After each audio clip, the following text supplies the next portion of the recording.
модар фаришта буд, фақат болу пар надошт. Шояд ки дошт болу пар, аммо хабар надошт.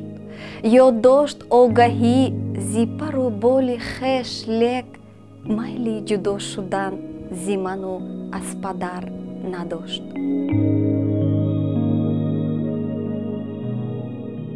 ассалому алайкум тамошобинони азиз, шуморо ба барномаи мо таҳти унвони ту барои ман азизи хушомадед мегӯем.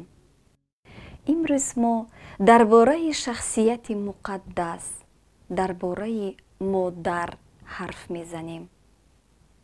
рисолати модарӣ мураккаб ва ҳамзамон хушбахтии бузург аст.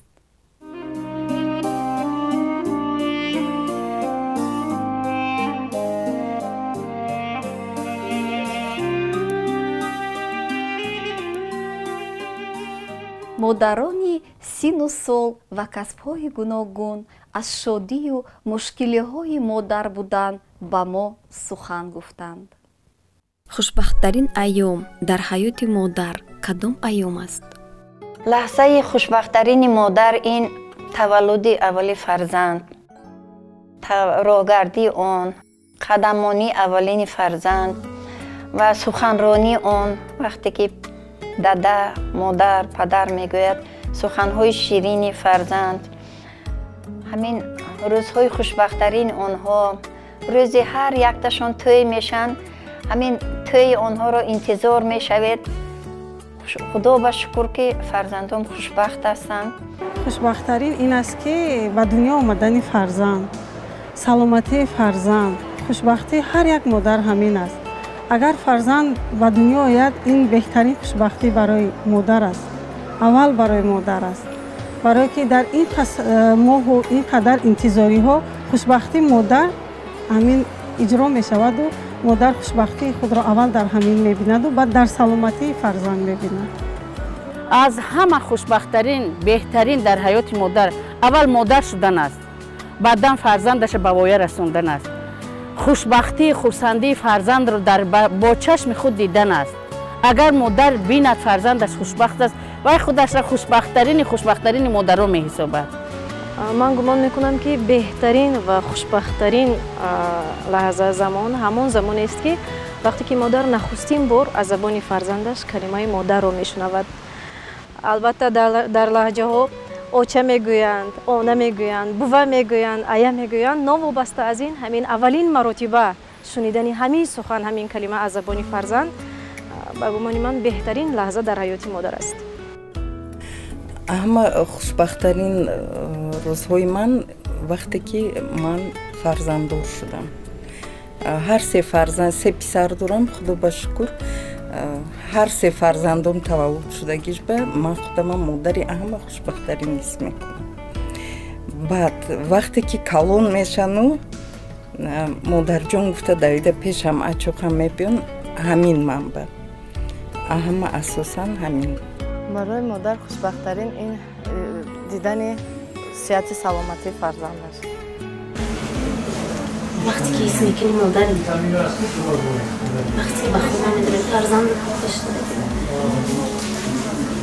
ҳис мекунӣ ки модар асти. як ҷоя хеста шиштан инам муҳим, ҳамеш муҳим. вақте ки фарзандом хушбахт бошанд, саат саломат пешанба бошанд, ҳама муҳимтари ман ба ҳамин тамом. ғайр аз ин нахустин қадамҳои фарзанд, вақте ки ӯ бори нахуст қадам мегузорад, инам як лаҳзае аст ки хотирмон аст барои ҳамаи модарон. хуб, дигар чизе ки модарро хушбахт мекунад, албатта дар зиндагии муваффақ шудани фарзанди ӯст. вақте ки модар муваффақиятҳои фарзанди худро мебинад, бешак худро хушбахттарин зан, хушбахттарин модар ҳис мекунад. لحظه‌هایی که اولادشان بتونن که برسن، بالغ شوند، تحصیل کنن، این یک آدم روشن فکر شوند و برای مادر خوشبخت‌ترین امون لحظه است که اولادشان برسه به یک جایی. ба фикри шумо кадом лаҳзаҳо боиси ташвишу озурдагии модарон мегарданд? аз ҳама мушкилтарин дар модар ҳамин аст ки фарзанди худро носолим мебинад. фарзанди худро аз даст медиҳад.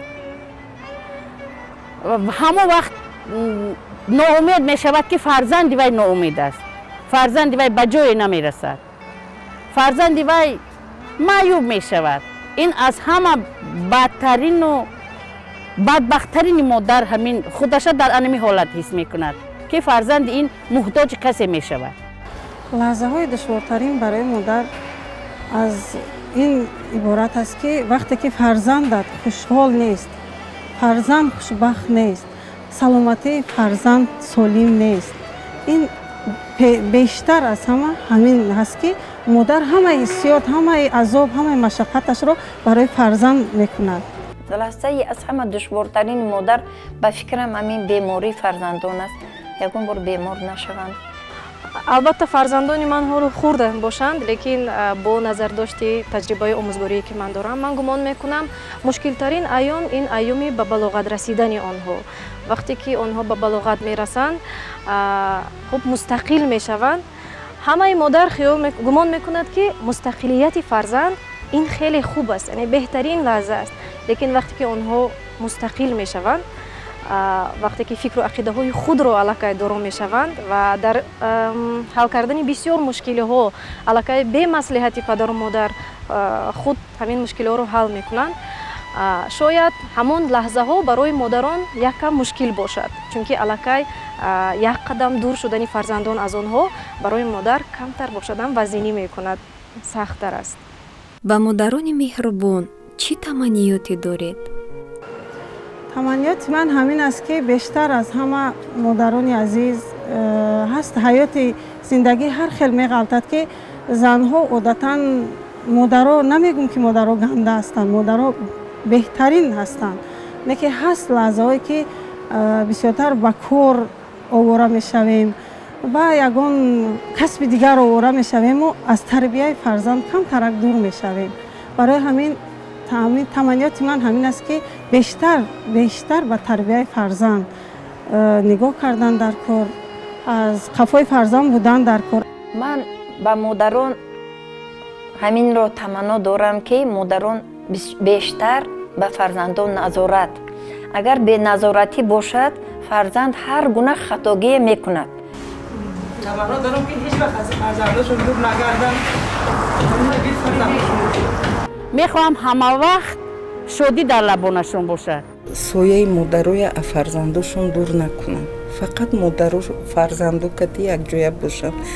барои ҳамаи модарон, барои кулли модарон пеш аз ҳама тансиҳатӣ орзу мекунам, чунки модари солим албатта барои фарзанди худаш ояндаи солим, ояндаи дурахшон ато мекунад ва албатта таманнои оно дорам ки фарзандои ҳамаи мову шумо сиҳату саломат дар атрофи модарони худ бошанд. биёед кӯшиш ба харҷ диҳем то ғаму андӯҳи модаронро каму шодии онҳоро афзун кунем. дар ин ҷо мо бо шумо худоҳофизӣ мекунем. ба канали мо бипайвандед ва назари худро аз меҳру бузургии модарони худ ба мо бинависед.